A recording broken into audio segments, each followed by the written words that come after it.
Good morning, students. Today we will discuss about nucleus.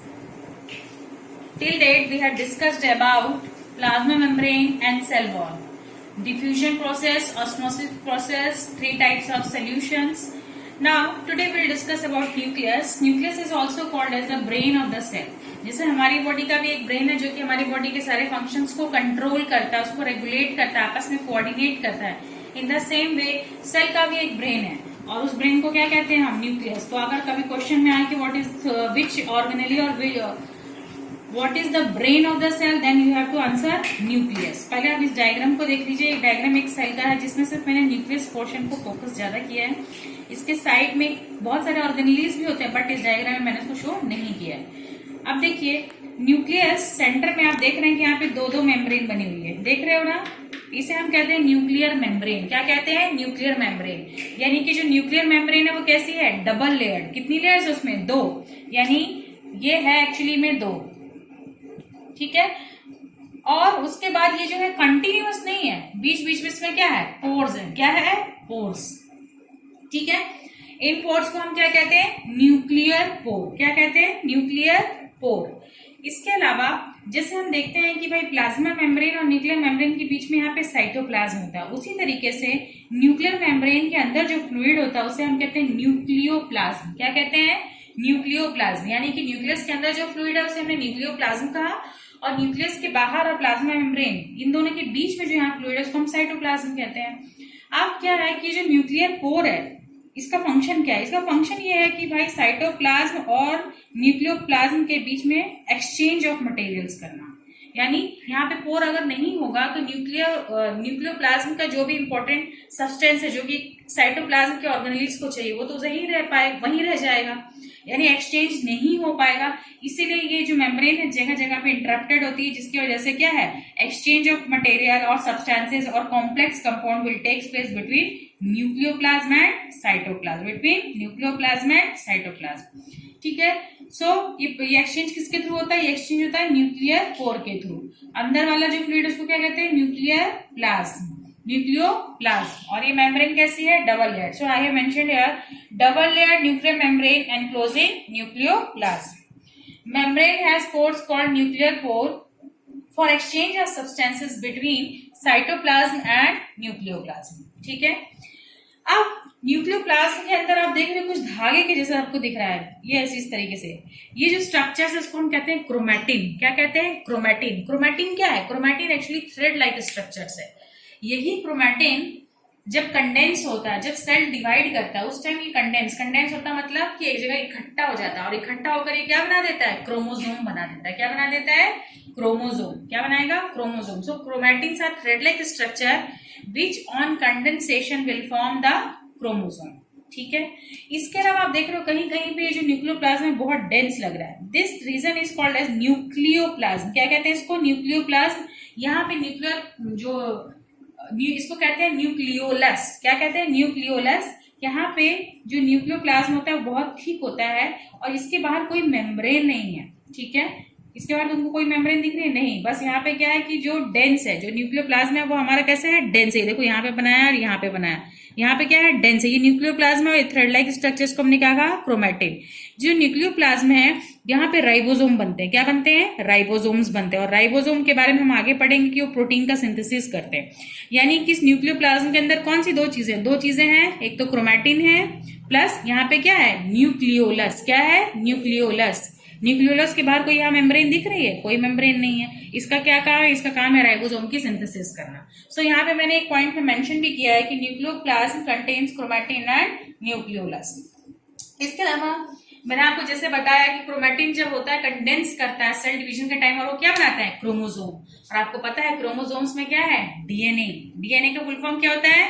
Deoxy ribo nucleic acid. इसको याद कर लेंगे. Deoxy ribo nucleic acid. DNA.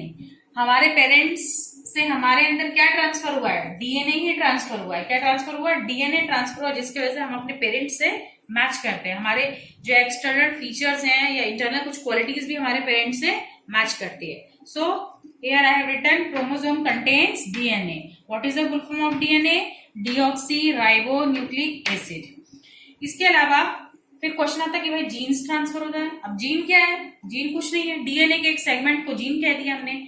Functional segments are called genes. Functional, यहाँ पे और भी एक पॉइंट आप ऐड कर सकते हैं, functional segments of DNA, functional segments of DNA are called genes. जो डीएनए क्या, देखो डीएनए एक लॉन्ग चेन है, इसका कुछ फंक्शनल सेगमेंट्स, जैसे ये सेगमेंट है जो फंक्शनल, यानी कि ये हमारे कैरेक्टर को डिसाइड करेगा। फिर यहाँ पे देखोगे, फिर इतने दूर यहाँ पे कुछ सेगमेंट्स है जो हमारे कैरेक्टर को डिसाइड करेगा। सो ये जो सेगमेंट्स है ना डीएनए के, इसी को हम क्या कहते हैं? जीन। और जीन ये एक जनरेशन से दूसरे जनरेशन में ट्रांसफर होता है। हमें अपने पेरेंट्स से क्या मिला है? उनका डीएनए मिला है। किस फॉर्म में? जीन के फॉर्म में मिला है। ठीक है, अब हम इसका फंक्शंस देखते हैं। पहला है रोल इन सेलुलर रिप्रोडक्शन, यानी न्यूक्लियस का क्या काम है? जब सेल डिवाइड करता है, सेल डिवाइड करेगा तभी तो ग्रोथ होगी, तभी डिफरेंशिएशन भी होगा, यानी सेल डिवीजन एक इंपॉर्टेंट प्रॉपर्टी है सेल की। तो सेल डिवीजन करते वक्त ये जो न्यूक्लियस ही है वो सेल रिप्रोडक्शन करता है। Reproduction and division one and the same thing for cell. ठीक है, so it has a role in cellular reproduction. Reproduction मतलब एक सेल का दो सेल में बन जाना। ठीक है, उसी को हम रिप्रोडक्शन कर रहे हैं। रिप्रोड्यूस कैसे कर रहा है वो, कैसे उसका नंबर इंक्रीज कर रहा है, उसमें किसका रोल है? न्यूक्लियस का रोल है। इसके अलावा सेल का डेवलपमेंट कितना होगा, मैच्योरिटी कितनी होगी, किस तरह का सेल होगा, क्या उसका फंक्शन होगा, ये सब कौन डिटरमाइन करता है? ये सब न्यूक्लियस डिटरमाइन करता है। So determines the cell development and maturity by directing chemical activities. जैसे आप अपनी बॉडी में देखिए, आपके आई के सेल्स दूसरे हैं, ईयर के सेल्स अलग हैं। आई के सेल का फंक्शन है कि भाई आपको वो आपके आईज में इमेज बनती है जिसके कारण हम अलग अलग चीजों को देख पाते हैं, यानी उसका फंक्शन डिफरेंट है। इसी तरीके से अगर आप ईयर के सेल्स को देखो तो वहां उसका फंक्शन क्या है? उसका फंक्शन है कि हियरिंग करना, हमें सुनने में हेल्प करना, तो वहां के सेल्स डिफरेंट है। सो ये सब जो सेल्स अलग अलग डिफरेंट है, इसका फंक्शन कौन कंट्रोल कर रहा है? न्यूक्लियस ही कर रहा है। Determine cell development and maturity by directing chemical activities. तीसरा पॉइंट क्या है? Transmission of hereditary traits. ये जेनेटिक्स का वर्ड है। हेरिडिटरी ट्रेट्स, पहले हेरिडिटरी मतलब समझो, जो हमारे पेरेंट्स से हमारे अंदर क्वालिटीज आती हैं, ट्रांसफर होता है, उसको हम कहते हैं हेरिडिटरी। हेरिडिटरी मतलब जो एक जनरेशन से दूसरे जनरेशन में पास होता है। और ट्रेट्स मतलब होता है कैरेक्टर, क्वालिटी, यानी कि ये न्यूक्लियस ही है जो कि एक जनरेशन से दूसरे जनरेशन में क्वालिटीज को ट्रांसफर करता है। सो ये भी इसका इंपॉर्टेंट फंक्शन हो गया। Fourth function is it controls metabolic activities of the cell. Metabolic activities क्या होता है? जितनी भी वाइटल एक्टिविटीज जैसे digestion, respiration, excretion, transportation, circulation, ये सारी मेटाबॉलिक एक्टिविटीज है। इन सारी मेटाबॉलिक एक्टिविटीज को कौन कंट्रोल कर रहा है? न्यूक्लियस। देखो ये पूरी सेल की एक्टिविटीज को कंट्रोल कर रहा है, इसलिए हमने इसको क्या कहा? Brain of the cell. जैसे हमारी बॉडी में हमारी पूरी बॉडी को कौन कंट्रोल कर रहा है? ब्रेन कर रहा है। सेल में कौन कंट्रोल कर रहा है? न्यूक्लियस कर रहा है, इसलिए न्यूक्लियस का दूसरा नाम क्या है? Brain of the cell. ठीक है, आई होप आपको न्यूक्लियस समझ में आ गया होगा। इसके बाद और एक हम छोटा सा टॉपिक करते हैं, साइटोप्लाज्म। मैंने अभी आपको बताया साइटोप्लाज्म किसके बीच में होता है? न्यूक्लियोप्लाज्म और प्लाज्मा मेम्ब्रेन के बीच में होता है। So it is a fluid present inside the plasma membrane which contains special cell organelle that perform specific function. जो साइटोप्लाज्म एक फ्लूइड की जैसे विस्कस फ्लूइड, गाढ़ा गाढ़ा सा फ्लूइड है, और वो किसके अंदर प्रेजेंट है? प्लाज्मा मेम्ब्रेन के अंदर प्रेजेंट है। उसमें क्या क्या होता है? उसमें बहुत सारे सेल ऑर्गेनेली, जैसे जो हम आप पढ़ेंगे, mitochondria, endoplasmic reticulum, Golgi, body, ribosome, ये सब कहाँ प्रेजेंट है? ये सब साइटोप्लाज्म के अंदर ही प्रेजेंट है। ठीक है, साइटोप्लाज्म का फंक्शन क्या है? पहला फंक्शन है helps in exchange of material between cell organelles. Cytoplasm एक ऐसा मीडियम है जिसमें कि जैसे हमने बताया कि अलग अलग ऑर्गेनेली, जैसे माइटोकॉन्ड्रिया का दूसरा काम है, राइबोसोम का कुछ अलग काम है, एंडोप्लाज्मिक रेटिकुलम दूसरा काम करता है। तो ये जितने भी ऑर्गेनेली है जो कंपाउंड्स बनाते हैं, उनका आपस में एक्सचेंज किसके थ्रू होता है? किस मीडियम के थ्रू होता है? साइटोप्लाज्म के थ्रू होता है। इसलिए मैंने क्या लिखा है? Helps in exchange of material between cell organelles. Second point, it act as a store house for vital molecules. ये स्टोर हाउस के जैसे एक्ट करता है। जैसे कि हमारी बॉडी में हमने ग्लूकोज है, विटामिन है, अमीनो एसिड है, ये सब स्टोर कहाँ पे होते हैं? सेल के अंदर। ये सब स्टोर होते हैं साइटोप्लाज्म के। यानी कि साइटोप्लाज्म क्या है? एक कोल्ड स्टोर की, जैसे हमने देखा जैसे कोल्ड स्टोर होता है जहाँ पे फ्रूट्स एंड वेजिटेबल्स को हम लोग स्टोर करते हैं, उसी तरीके से साइटोप्लाज्म भी जो है वो सेल का कोल्ड स्टोर ही है, जहाँ पे अलग अलग मॉलिक्यूल जैसे कि ग्लूकोज, विटामिन, अमीनो एसिड, कुछ ड्रग्स, ये सब क्या होता है? ड्रग्स यानी मेडिसिन। ठीक है, ये सारी चीजें स्टोर होती हैं। इसके अलावा it act as a site for several metabolic process. इसके अलावा जो सेल के अंदर जो प्रोसेस होता है, जैसे देखो अभी मैंने बताया डाइजेशन होता है, रेस्पिरेशन होता है, एक्सक्रीशन होता है, ये सारे प्रोसेस सेल में कहाँ होता है? साइटोप्लाज्म के ही अंदर होता है। यानी कि साइटोप्लाज्म उनको एक जगह देता है, एक साइट देता है जहाँ पे सारे मेटाबॉलिक एक्टिविटीज हो सके।